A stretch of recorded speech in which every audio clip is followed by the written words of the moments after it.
پر اطمینان جب انسان کو ہو جاتا ہے میرا رب اللہ ہے، ربی اللہ، انسان کے لیے نہ کوئی کھٹکا، نہ کوئی خطرہ، نہ کوئی خوف، نہ کوئی حزن۔ جو کچھ ہو رہا ہے کس کے اذن سے ہو رہا ہے؟ اللہ کے اذن سے۔ اللہ کے اذن کے بغیر پتہ تک نہیں ہلتا۔ یہ کوئی اندھا بہرا مادہ نہیں ہے جس سے مجھے کوئی خوف ہو۔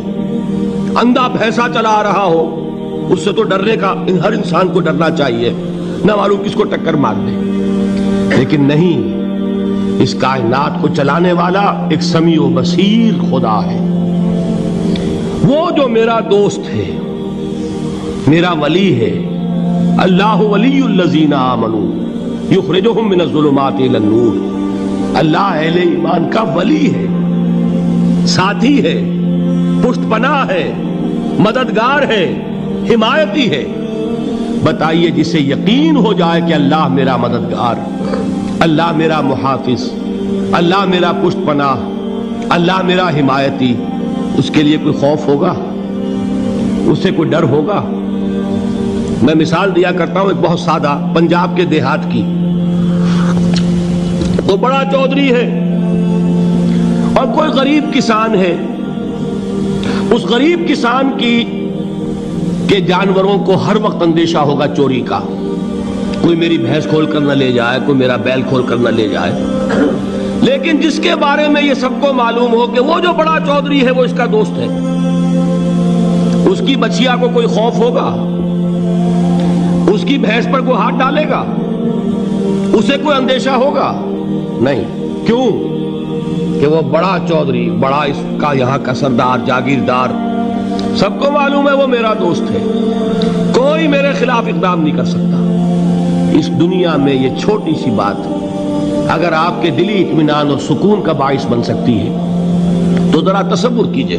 میں لفظ تصور استعمال کروں گا صرف اس لیے کہ اس کا ہم جس کو کہتے ہیں ادراک اور شعور کر نہیں سکتے، اگر کے ساتھ کر سکتے۔ اگر یقین ہو کہ اللہ میرا مددگار اور یقین ہو کہ اللہ ہر آن میرے ساتھ ہے، پھر کوئی خوف؟ کس کا خوف؟ کوئی شے اللہ سے بالا تر ہے؟ کوئی قوت اس سے زیادہ طاقتور ہے؟ کوئی اس کے ارادے کو بدلنے والا ہے؟ کوئی اس کی مشیت کے آڑے آنے والا ہے؟ یہی بات ہے جو حضور نے فرمائی۔ یہ ایمان کا حاصل ہے لب لباب، کہ دیکھو اچھی طرح اس بات کو ذہن نشین کر لو، اگر تمام انسان مل کر تمہیں کوئی نقصان پہنچانا چاہے نہیں پہنچا سکتے، مگر جو کچھ اللہ نے لکھ دیا ہو، اور تمام انسان مل کر تمہیں کوئی نفع پہنچانا چاہے نہیں پہنچا سکتے، مگر وہ شے جو اللہ نے طے کر دی۔ آپ پھر میں کہوں گا ذرا طاری کیجئے، اسے فرض کیجئے، اسے سوچئے۔ اگر اس حدیث پر ہمارا دل ٹھکا ہوا ہو تو کسی سے ڈر ہوگا؟ یہ مجھے نقصان نہ پہنچا دے، یہ میری رپورٹ خراب نہ کر دے، یہ میری انکریمنٹ نہ رکوا دے، یہ میرا یہ نہ بگاڑ دے، یہ میرے یہ نقصان نہ پہنچا دے۔ اس کا ڈر، اس کا ڈر، اس کا خوف، اس کی خوشامد، اس کے لیے جا کر طرح طرح سے اپنی عزت نفس کو ذلیل کروانا اس کے سامنے، یہ سب کچھ کیوں کرتا ہے انسان؟ جب سمجھتا ہے کہ اس کے ہاتھ میں میرا کوئی نفع ہے، اس کے ہاتھ میں میرے لیے کوئی ضرر ہے، یہ مجھے کوئی غضب پہنچا سکتا ہے، یہ مجھے کوئی نقصان پہنچا سکتا ہے، یہ میرا کوئی کام بنا سکتا ہے، یہ میری کوئی ضرورت پوری کر سکتا ہے، اسی کا نام شرک ہے۔ جہاں آپ نے یہ سمجھا کہ غیر اللہ کے اندر کوئی طاقت موجود ہے، وہی شرک ہے۔ بتوں سے تجھ کو امیدیں، خدا سے نومیدی، مجھے بتا تو صحیح اور کافری کیا ہے؟ شرک تو یہ ہے جس پر بھی تمہیں یہ خیال ہے، کلمہ ہے یہ کلمہ سوم، لا حول ولا قوت الا باللہ۔ ذرا اس پر دل کو کبھی اگر آپ تصور کریں، پھر فرض کریں، دل ٹھک جائے اس پر، کوئی طاقت نہیں۔ یہی بات تھی جو شیخ عبد القادر جیلانی رحمۃ اللہ علیہ نے اپنی وصیت میں اپنے بچے سے کہی۔ 11ویں دینے والے ہیں، لیکن حضرت شیخ عبد القادر جیلانی کی وصیت اور تعلیمات کو کتنے لوگ ہیں جو جانتے ہو؟ یہ جن مقامات تک پہنچے ہیں وہ کس چیز کی بدولت پہنچے ہیں؟ انہوں نے جو پیغام دیا وہ کیا تھا؟ اے میرے بچے، جس طریقے سے قرآن مجید میں حضرت لقمان کی نصیحتیں جو ہے نقل کر دی گئی ہیں، میں یہ عرض کروں گا بالفرض اگر قرآن حضرت عبد القادر جیلانی کے بعد نازل ہوا ہوتا تو شیخ عبد القادر کی یہ نصیحتیں بھی قرآن میں درج ہوتی. اتنی اونچی نصیحتیں ہیں. اے میرے بچے، اس حقیقت کو ذہن نشین کر لے، لا فاعل فی الحقیقت ولا مؤثر الا اللہ. اس کائنات میں نہ کوئی فاعل حقیقی ہے نہ مؤثر حقیقی ہے سوائے اللہ. کسی شے میں کوئی تاثیر نہیں اگر اللہ نہ چاہے. آگ جلا نہیں سکتی اگر اللہ نہ چاہے. پانی ڈبو نہیں سکتا اگر اللہ نہ چاہے. زہر ہلاک نہیں کر سکتا اگر اللہ نہ چاہے. کوئی چیز فائدہ نہیں پہنچا سکتی اگر اللہ نہ چاہے. تو در در پہ کیوں سر جھکاتے ہو؟ در در پر کیوں جبیں سائی کرتے ہو؟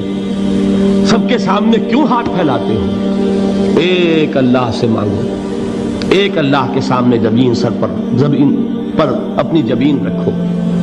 لا فاعل فی الحقیقت ولا مؤثر الا اللہ. نظر آتا ہے ہمیں کہ پانی پیاس بجھا دیتا ہے. پیاس بجھانے کی صلاحیت پانی میں نہیں ہے، اللہ کے اذن سے. کھانا بھوک مٹا دیتا ہے. بھوک مٹانے کی صلاحیت کھانے میں نہیں ہے، اذن رب میں. دیکھیے یہی یقین تھا. حضرت موسیٰ علیہ السلام کا واقعہ یاد کیجئے. سامنے سمندر آ گیا ہے. قوم دیکھتی ہے پیچھے کہ گرد و غبار کا طوفان ہے. معلوم ہوا کہ فرعون اپنے لشکر سمیت آ گیا ہے. لشکر جب چلتا تھا تیز رفتاری کے ساتھ تو گرد و غبار کا جو طوفان اٹھتا تھا اس کا تصور کیجئے. اور لمحہ بلمحہ وہ قریب آ رہا ہے. پوری قوم نے کیا کہا ہے؟ اے موسیٰ انا لمدرکون. اے موسیٰ ہم کو پکڑے گئے. قرآن مجید نے تو یہاں وہ باتیں نہیں لکھی ہے، لیکن تورات میں یہ درج ہے کہ بنی اسرائیل جھگڑنے لگے، دست و گریبان ہو گئے موسیٰ کے ساتھ. موسیٰ ہمیں یہاں مروایا لا کر، اس سے تو ہم ہی بہتر تھے. وہاں کھانے کو ملتا تھا، زندگی تو تھی. بیگار ہم کر رہے تھے، موت تو نہیں تھی. اب جو کچھ ہوگا اس کا تصور کرو، جس طریقے سے ہمارے ٹکڑے اڑائے جائیں گے. تو لڑ رہے ہیں حضرت موسیٰ علیہ السلام سے. یہ تورات کی تفصیل ہے. قرآن میں صرف اتنا آیا ہے، پریشان ہو کر انہوں نے کہا انا لمدرکون. موسیٰ ہم تو پکڑے گئے. اس وقت موسیٰ کا جواب کیا ہے؟ کلا ان معی ربی سیہدین. نہیں، میرے ساتھ میرا رب ہے، وہ راستہ دے گا. بتائیے کہاں راستہ نظر آ رہا ہے؟ یہ ہے ایمان بالغیب. راستہ نظر نہ آئے تب اللہ پر یقین ایمان ہے. جیب میں پیسے ہوں اور تب دل کو اطمینان ہے تو ایمان کس پر ہوا؟ پیسے پر، اللہ پر نہیں. جب وسائل و ذرائع نہ ہو اور پھر یقین ہو کہ اللہ مسبب الاسباب ہے، وہ اسباب کا پابند نہیں ہے، وہ اسباب کا محتاج نہیں ہے، اسباب اس کے محتاج ہیں. اگر یہ یقین ہے تو اللہ پر ایمان ہے. یہ نہیں ہے تو تمہارا ایمان اسباب پر ہے، وسائل پر ہے، ذرائع پر ہے، مادیات پر ہے، اللہ پر نہیں. اس وقت کہاں راستہ تھا؟ کوئی راستہ تھا؟ سمندر ہے اور ادھر سے لشکر آ گیا ہے. کلا ان معی ربی سیہدین. اب دیکھیے ایمان کہہ دینا آسان ہے، ہوا معکم اینما کنتم. جہاں کہیں بھی تم ہوتے ہو اللہ تمہارے ساتھ ہوتا ہے. لیکن اس کا یقین قائم ہو جائے تو زمین و آسمان کا فرق واقع ہو جائے.